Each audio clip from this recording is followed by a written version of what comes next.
再来看劳动部要推动春秋的用下留停哦，目前是各个试办。今仔日立法院有立委就质疑讲进度实在上慢咯。另外，针对至少一届就爱请一个月，和春秋的用下留停，敢要放领到会当一日一日来请假咧？部长洪胜汉是表示讲，伊个会向行政院要来争取配套的资源，办公赶紧哦，过来公布新的试办计划。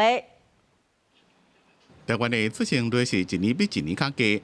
大家拢伫咧讨论怎卖翁仔某为什么袂死？为着要互育婴假更较弹性好用，劳动部怎嘛伫咧推动弹性育婴留停？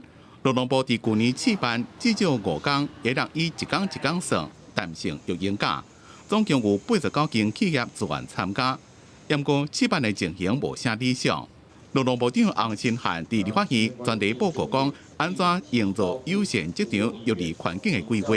那也立委积极，亲像是鼓励企业新起托育设施，进度就正慢。新建托儿设施在113年竟然是挂零，你们的补助经费是0。新建其实我们都尽力的在推广哦，那当然这会跟一些企业有没有意愿有关系哈。我们目前也修正了，把这个300万的补助提高到500万哦。另外，立委是建议劳动部应该参考日本甲韩国的做法，甲育婴假扩大成做亲子假。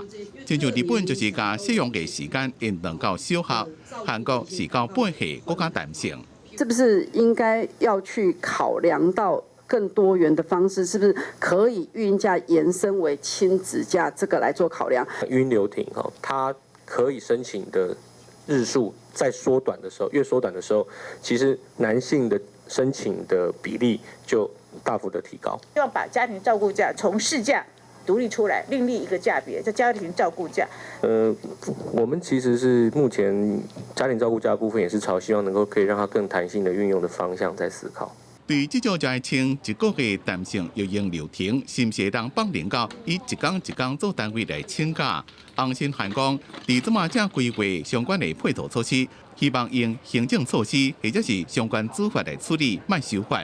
也正甲行政院争取配套资源，希望上紧伫今年热天就当公布。公司新闻采访报道。